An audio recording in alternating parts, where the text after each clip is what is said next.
자산가들의 영원한 투자처죠. 부동산 시장이 좀처럼 기운을 내지 못하고 있습니다. 정부가 부동산 규제 완화로 경착륙을 막기 위해 안간힘을 쓰고 있는데요. 그 효과를 두고는 의견이 분분합니다. 네, 이런 가운데 이창용 한은 총재는 영끌족들을 향해 경고 메시지를 내놨는데요. 고금리에 경기 침체 우려가 커지면서 부동산 시장의 양극화는 점점 커지는 모양새입니다. 최근 부동산 트렌드와 함께 투자 포인트 함께 짚어보시죠. 오늘 도시와 경제 송성인 대표 함께 하고 계십니다. 어서 오세요. 네, 대표님. 어서 오세요. 네. 자, 먼저 청약 시장부터 짚어볼게요. 뭐 지금 몇 년 만에 찾아온 청약 타이밍이다 이런 얘기들 많이 나오고 있어요. 워낙 규제가 많이 완화되다 보니까 실제로 청약 시장 분위기가 어떤가요? 좀 관심이 많이 올라온 것 같아요. 네. 예. 정민 앵커님이 제일 좋아하는 분야, 예, 청약 시장. 예.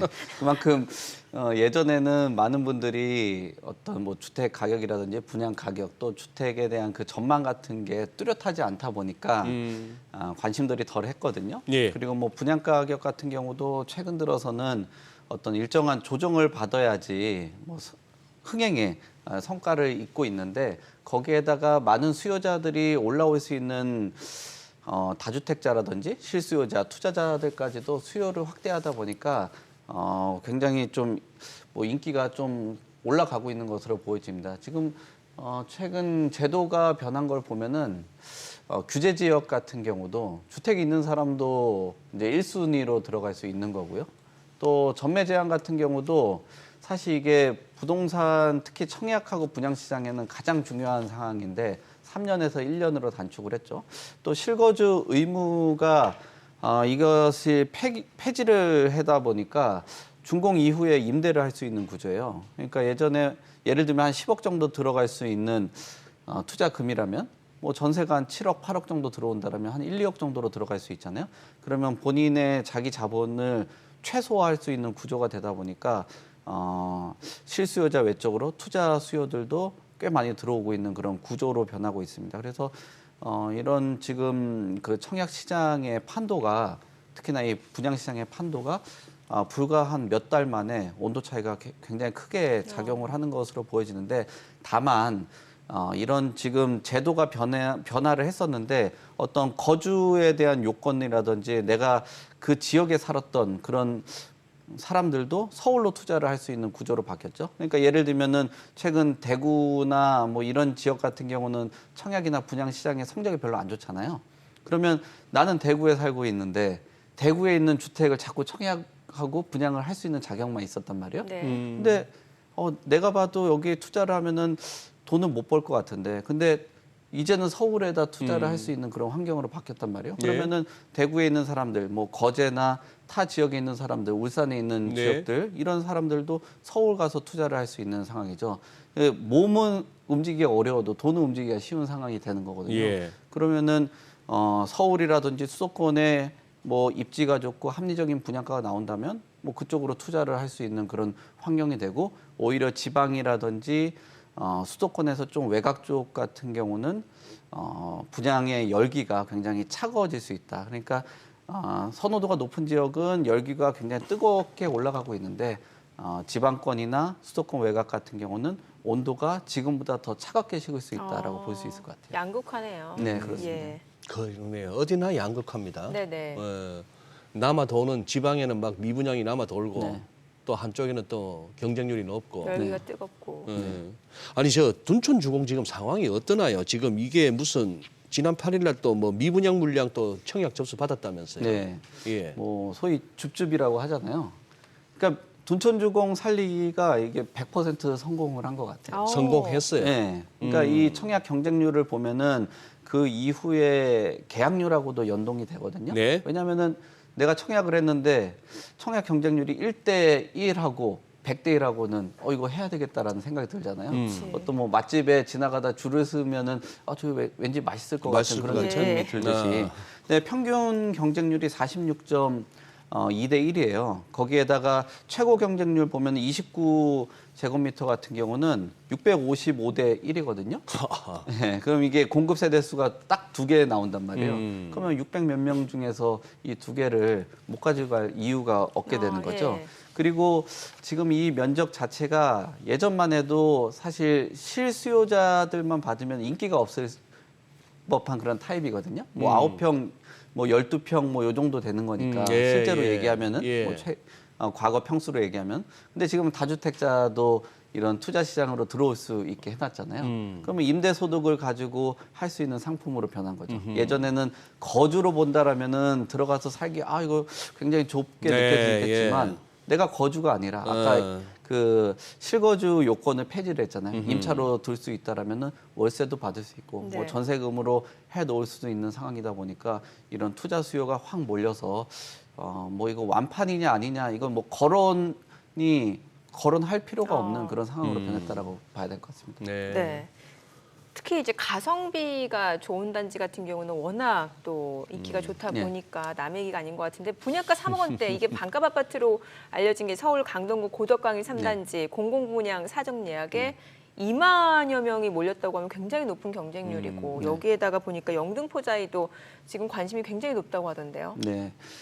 뭐 싼 거 싫어하는 사람 없을 것 같아요. 특히 반값이라고 하면 네, 예. 반값이면은 뭐 주택 시장으로 보면은 그냥 일반적인 상품 같은 경우도 반값만 해도 굉장히 진열하면 금방 나가거든요. 그렇죠, 예. 근데 주택 같은 경우는 정말 본인이 거주를 하면서 장기간 거주하는 곳에서 반값이라는 거는 큰 인센티브를 갖는다라고 볼 수 있거든요. 또 이 지금 들어가는 고덕 강일이라는 곳 자체가 사실상 서울에서 완전 핵심 지역은 아니어도 예. 상당 부분 뭐 출퇴근할 수 있는 그렇죠. 거리에 있다 보니까 괜찮은 그 입지라고 보여지고요. 특히나 또 영등포 자이 디그니티 같은 경우도 이게 분양 물량이 그렇게 크지가 않아요. 그리고 최근 들어서 분양 가격이나 자재 가격 또 최근 둔촌주공을 비롯해서 투자자까지 들어올 수 있는 환경이다 보니까 여기서 내가 분양을 받지 않으면은 투자자들한테 다 넘어갈 수도 있겠다라고 생각도 할 수 있겠죠. 그럼 분양 가격 올라가고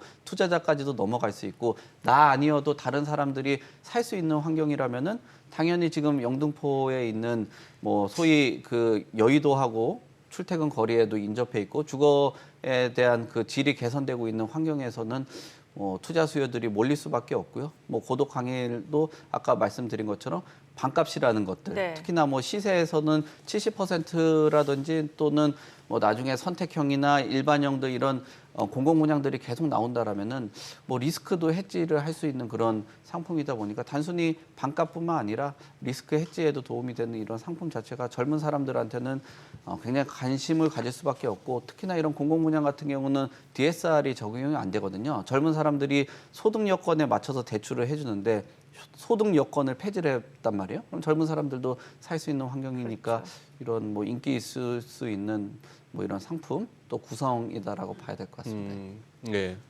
대표님 그다음 매매 시장 쪽으로 한번 좀 네. 살펴봤으면 싶은데 자 2030 세대가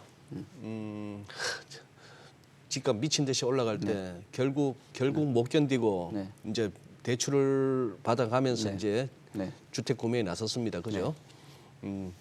자꾸 그걸 갖다가 뭐 언론에서는 뭐 영끌족 합니다만 네. 그런 표현도 어떻게 보면 모욕일 수가 있어요. 모욕이죠. 네, 모욕인데 자 지금 이 2030 세대 소유의 부동산이 큰 폭으로 줄고 오히려 이제 50대 이상은 매수가 늘어났다. 네. 또 뭐 외국인들의 또 외국인 집주인도 좀 늘어났다. 네. 뭐 전반적인 그 매매 시장 동향 한번 짚어주시죠. 말씀하신 것처럼 그 영끌족이라는 그 뭐 좀 붙이기 좀 어려운 네. 또 이거 네, 외적으로도 벼락 거지라는 그런 얘기 글쎄. 했잖아요. 근데 그 시간이 예. 지나서 보면 그 벼락 거지들이 뭐 벼락 부자가 됐습니까? 그렇지 않잖아요. 지금 오히려 2030 세대들의 그런 물량들을 지금 5070 세대들이 받아주고 있는 그런 과정이거든요. 그러니까 그런 뭐 수익을 높게 해가지고 급매된 거를 5070들이 받아주는 그런 과정이다 보니까 오히려 베이비 부모 세대들이 다시 또 돈을 버는 그런 구조. 또 뭐 지금 젊은 세대들 같은 경우가 뭐 부모 세대보다 가난한 세대라고 이야기를 하잖아요. 예. 점점 이런 부의 차이가 더 늘어날 가능성이 있다라고는 보여져요. 왜냐하면은 지금 그 2030 30대 같은 경우가 전년도가 175만 건 정도가 거래가 됐었는데 지난해 말 기준으로 봤을 때는 166만 그러니까 한 5.2% 정도가 감소되는 그런 추이가 됐고요. 5070 세대 같은 경우 오히려 비중이 커졌습니다. 그래서 지난해 지난해보다도 훨씬 더 지금 확대되고 있는 그런 구조다 보니까 한 8% 정도가 올라간 그런 구조거든요. 말씀 듣다 보니 결국 아버지 세대가 자식 세대들한테 고점 매도하고 저점 매수하고 있네요. 그러니까요. 지금 네, 그런 상황에서 이게 왜 그러냐면 한국금융연구원에서도 보고서를 냈었는데 2030 세대들 아까 앞에서도 말씀드린 것처럼 DSR 같은 경우를 고려를 안 네. 할 수밖에 없는 그런 구조 자체가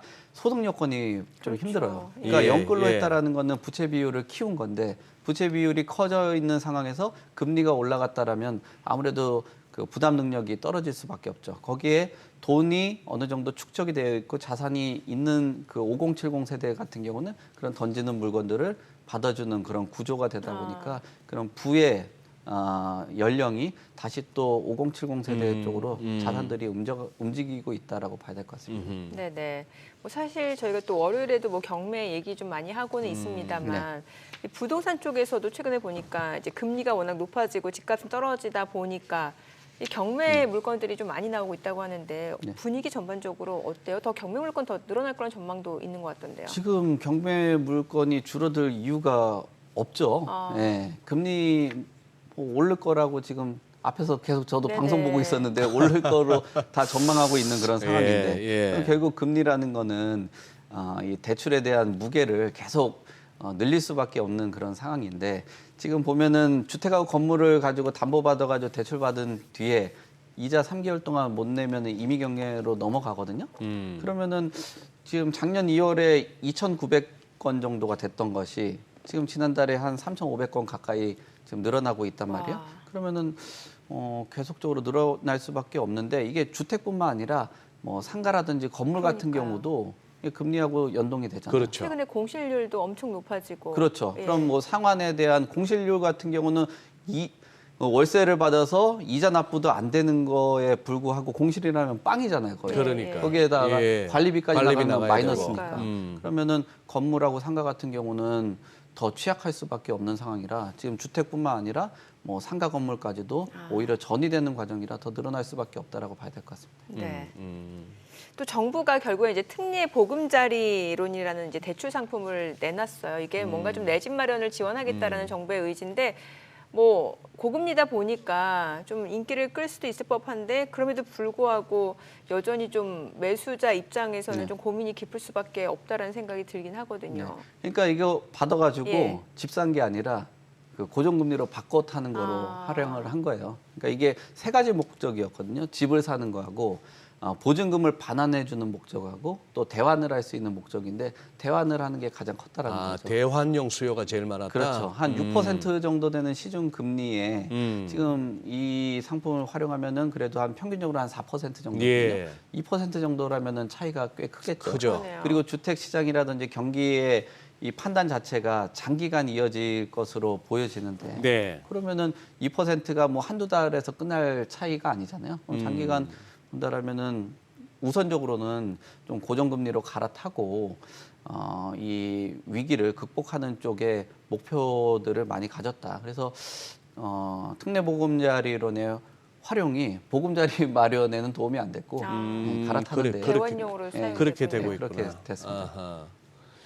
이 시장이라는 게 이 사자와 팔자가 부딪히는 시장은 보니까 어디나 똑같아요. 똑같아요. 증시나 부동산이나 그렇죠. 좀 오른다 싶으면은 매물이 싹 사라지고 네.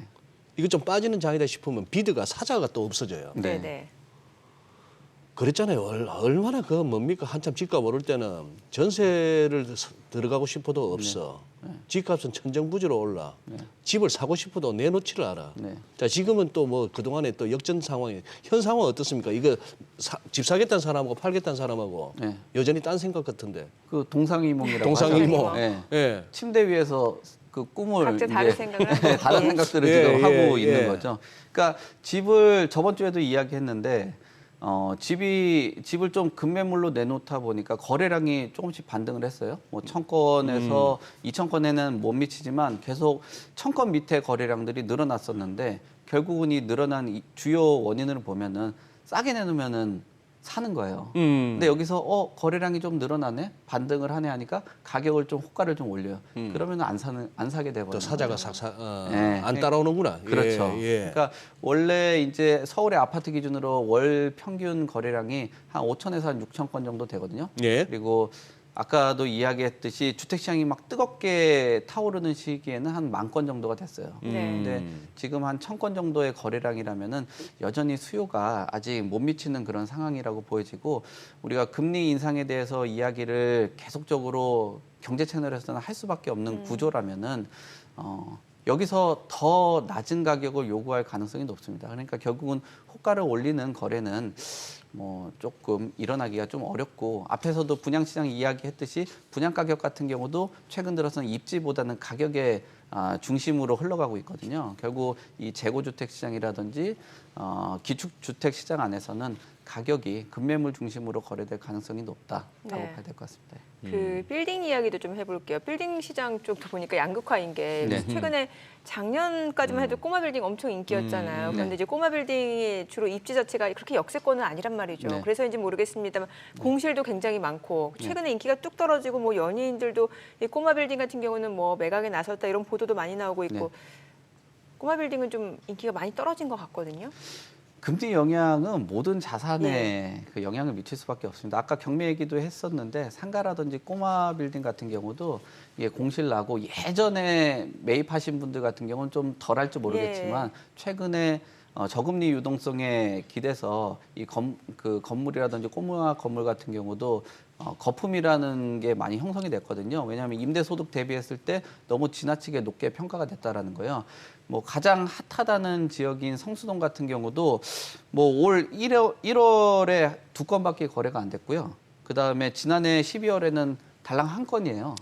그러면 수요자가 안 따라와 준다라는 그렇죠. 거거든요. 예. 그럼 이 상가나 꼬마 건물 같은 경우도 가격 조정을 아파트처럼 좀 강하게 조정을 받으면은 거래가 될지 모르겠지만 지금 최근 들어서 토지 가격이라든지 건물 가격은 떨어지지 않는 상황이라면은 계속적으로 이 가격으로 뭐 유지가 되다가 뭐 이자율이라든지 뭐 또는 공실률이 좀 장기간 된다라면 경매로 넘어가든 아니면 급매물로 던지던 이런 현상들이 일어나지 않을까라고 생각됩니다. 네. 그래요.